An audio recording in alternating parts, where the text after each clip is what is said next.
అందరికీ నమస్తే మిత్రులారా, వెల్కమ్ టు జూనియస్ గ్లోబల్. నేను మీ గణేష్.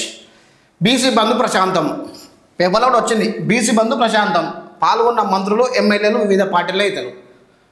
అసలు ఈ బీసీ బంద్ ఎందుకు పెట్టిరో నాకు అర్థమవుతుంది ఇంతవరకు. దానివల్ల ఏ గవర్నమెంట్ మీద ఎఫెక్ట్ పడ్డదో కూడా తెలుస్తలేదు. మీరు అంక పెట్టిరు ఈ పాస్ వన్ల బంధు, ఇది ఎవరి మీద ఎఫెక్ట్ పడ్డది, ఎవరికి నష్టం కలిగింది, ఏ పార్టీ వాళ్ళకు ఎఫెక్ట్ పడ్డది అనేది కూడా ఇంతవరకు క్లారిటీ లేదు. నేను ఎందుకంటున్నామంటే మిత్రులారా, మనం ఛాంపియన్గా తీసుకుంటే తెలంగాణ మలిదశ ఉద్యమంలో భారత రాష్ట్ర సమితి కేసీఆర్ గారు ఉన్నప్పుడు, ఇప్పుడు భారత రాష్ట్ర సమితి చేసింది కానీ అప్పుడు టీఆర్ఎస్ ఉన్న టైంలో ఎవరి మీద ఉద్యమం చేసిండు? కాంగ్రెస్ పార్టీ మీద, కాంగ్రెస్ గవర్నమెంట్ మీద ఉద్యమం చేసిండు. అదేవిధంగా తెలంగాణ కోసం ఉద్యమం చేసిండు. మా తెలంగాణ మాకు కావాలి, చల్ ఆంధ్రోడ మా నిధులు నియామకాలు మొత్తం దోసుకొని పోతాను, మా తెలంగాణ మాకు కావాలి అని చెప్పి టీఆర్ఎస్ కాంగ్రెస్ ప్రభుత్వం మీద విరుచుకుపడి రాస్తారోకోలు, ధర్నాలు, బందులు పెట్టిరు. అప్పుడు ఏముండే, సెంట్రల్ గవర్నమెంట్ కాంగ్రెస్ ఉండే, స్టేట్ గవర్నమెంట్ కూడా కాంగ్రెస్ ఉండే కాబట్టి అది బంధు, రాస్తారోకో ఇవన్నీ చేయడం వల్ల కొంచెం ప్రభుత్వం మీద ఒత్తిడి పడి, కేంద్ర రాష్ట్ర ప్రభుత్వాల మీద కొంచెం ఒత్తిడి పడి ఆర్థికంగా నష్టం వచ్చి ప్రజలు తిరగబడి ఇవన్నీ చేయడం వల్ల the bill is pass, Telangana ఉద్యమం చేయడం వలన మనకు తెలంగాణ వచ్చింది. అది ఎవరి మీద పడ్డది? కాంగ్రెస్ గవర్నమెంట్ మీద పడ్డది. కేంద్ర రాష్ట్ర ప్రభుత్వాలు ఏవైతే ఉన్నాయో అప్పుడు కాంగ్రెస్ ప్రభుత్వం మీద పడ్డది. ఇప్పుడు తెలంగాణలో ప్రధాన పార్టీలు ఏమున్నాయి? బీఆర్ఎస్, కాంగ్రెస్, బీజేపీ, ఇంకా చాలా పార్టీలు ఉన్నాయి. ఇది తిరుమల అన్న పార్టీ ఒకటి పెట్టిండు, బీసీకి సంబంధించిన పార్టీ, ఇవన్నీ పెట్టిండు. ఇందులో నిన్నటి బీసీకి 42% ఉద్యమం రావాలి, బీసీకి 42% రిజర్వేషన్ ఇవ్వాలి అని చెప్పి ప్రతిపాదన పెట్టిరు. అది ఓకే, దాన్ని నిజంగా సమర్థించవచ్చు.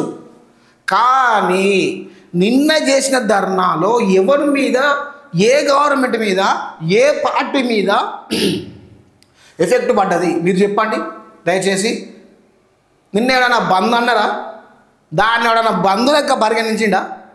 అనవసరంగా ఆర్టీసీకి లాసు, గవర్నమెంట్ ఉద్యోగులు లాసు, చిన్న పెద్ద తరహా వ్యాపారస్తులు ఎవరైతే ఉన్నారో వాళ్ళ పొట్టగొట్టారు. నిన్న బంద్కి ఏమైనా అర్థం ఉన్నదా? అన్ని పార్టీలు మద్దతు ఇచ్చినాక బంద్ ఎట్లయితుంది? అరే ఎవరైనా పిచ్చిరెత్తాను అసలు నిన్నటి నుండి నాకు. అసలు ఈ బంద్ ఏంది, ఈ కథ ఏంది, ఈ లక్షణం ఏంది, ఈ అధ్వానం ఏంది? ఇంత అధ్వానం ఎందుకు చేస్తారు ప్రజలను? ఇంత ఎర్రి గొర్రెలను ఎందుకు చేస్తారు ప్రజలను? అర్థమైతే లేదు. ప్రజలారా గమనించండి, ఎర్రి పుష్పాలని చేస్తారు మిమ్మల్ని, ఎర్రి పుష్పాలను చేసి మీతో ఆడుకుంటారు ఈ పార్టీలు, ఈ రాజకీయ నాయకులు. బీసీ 42% రిజర్వేషన్ రావాలి, కాంగ్రెస్ గవర్నమెంట్ మేము ఇస్తామని ఒప్పుకున్నది. దానికి సంబంధించిన ఆర్డినెన్స్ ఏదో గవర్నర్ పంపించింది. గవర్నర్ దగ్గర సంతకం అయితే బీసీలకు 42% రిజర్వేషన్ వస్తుంది, అంతే కదా. సో ఇప్పుడు ఇందులో మనం నిజంగా ఖండించాల్సింది ఏ పార్టీని ఖండించాలి, ఏ పార్టీ మీద మనము ధర్నా చేయాలి, ఏ పార్టీ మీద మనము ఒత్తిడి తీసుకురావాలి, ఏ పార్టీ మీద మనము ఉడుపట్టి పట్టాలి, ఏ పార్టీని మనం బదనాం చేయాలి అంటే, ఇక్కడ భారత జనతా పార్టీ మనకు సెంట్రల్లో ఉన్నది కాబట్టి సెంట్రల్లో ఒప్పుకుంటలేదు, కేంద్ర ప్రభుత్వం ఇవ్వడానికి సంకోచిస్తుంది కాబట్టి మనం భారతీయ జనతా పార్టీ మీద ఒత్తిడి తీసుకురావాలి. ఏ పార్టీలు? భారత రాష్ట్ర సమితి, కాంగ్రెస్, ఇంకా ఇతర తెలంగాణలో ఉన్న చిన్న తరహా పెద్ద తరహా పార్టీలన్నీ. ఇలా ఆశ్చర్యం ఏంటంటే కాంగ్రెస్ మద్దతు ఇచ్చింది, బీఆర్ఎస్ మద్దతు ఇచ్చింది, భారతీయ జనతా పార్టీ కూడా మద్దతు ఇచ్చింది. ఇక ఇప్పుడు ఇలా బీసీకి సంబంధించిన ఉద్యమం ఎవరి మీద ఎఫెక్ట్ పడ్డట్టు? ఏ పార్టీ మీద ఎఫెక్ట్ పడ్డది? అది ఎందుకు బంద్ పెట్టినట్టు? ప్రజల్ని ఎర్రి గొర్రెలను చేయడానికి తప్ప ఈ బంద్ ఏమన్నా నిన్న పనిచేసిందా? నాకు నిన్న ఆశ్చర్యం కలుగుతుంది. నిన్నటి నుండి మనసులో దిమ్మ తిరిగిపోతాను. అసలు ఈ బంద్ ఎందుకు పెట్టిరు? దీనివల్ల బంధు అనవసరంగా రోజు 1000-10 మంది సంపాదించుకునే క్యాండిడేట్ల మీద సంపాదించుకోకుండా పెట్రోల్ బంకుల మీద దాడులు చేసి షోరూమ్లతో మీద రాళ్ళు విసిరి అద్దాలు వాళ్ళకు కొట్టి ఏం బంధు ప్రశాంతమైంది మీరు చెప్పురి. రాజకీయ నాయకులారా 3 పార్టీలు నడుతాను ఇప్పుడు చెప్పురి. మీరు ఏ గవర్నమెంట్ మీద ఒత్తిడి తీసుకొచ్చారు నిన్నటి బంధు వల్ల? ఏ గవర్నమెంట్కు నష్టం కలిగింది? ఏ గవర్నమెంట్కు చెడ్డ పేరు వచ్చింది? ఏ గవర్నమెంట్ వ్యతిరేకత అని మీరు నిన్నటి బంధులో చెప్పారు చెప్పురి.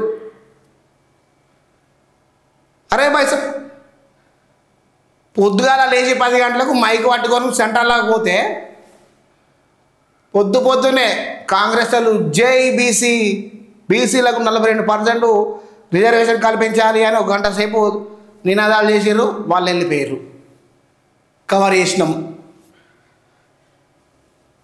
భారతీయ జనతా పార్టీ వాళ్ళు వచ్చారు, జై బీసీ జై బీసీ అని మొత్తుకున్నారు.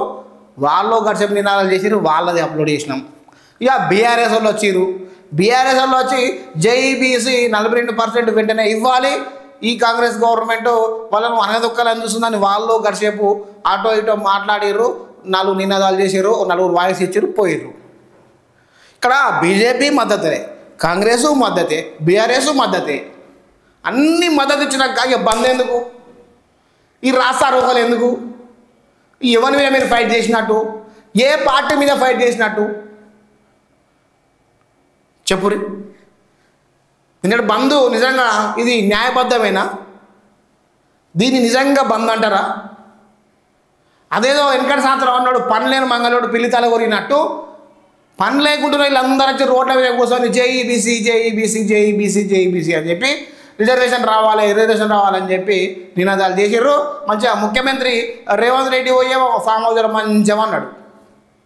వెనుకట ముచ్చట సామెతలు ఏముండేది అంటే, బంగారు పండ్లోడు కడుపు కట్టుకొని సంపాదించి దాస్తే పాసు అంటోడు వచ్చి ముళ్ళంతా తిన్నాడట. అట్లాంటి గత అవుతుంది. 42% రిజర్వేషన్ ఇస్తాము అని చెప్పి పబ్లిక్లో ఒకటి నోటీస్ వారేసారు.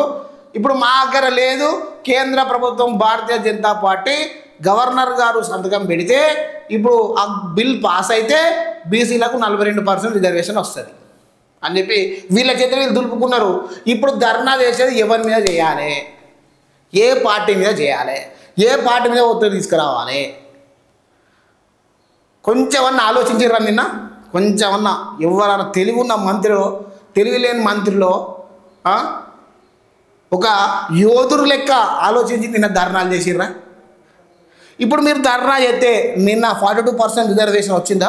మీరు బంధులు పెడితే 42% రిజర్వేషన్ కేంద్ర ప్రభుత్వం ఇచ్చిందా? మీ బంధుకు ఏం ఎఫెక్ట్ పడ్డది కేంద్ర ప్రభుత్వం మీద?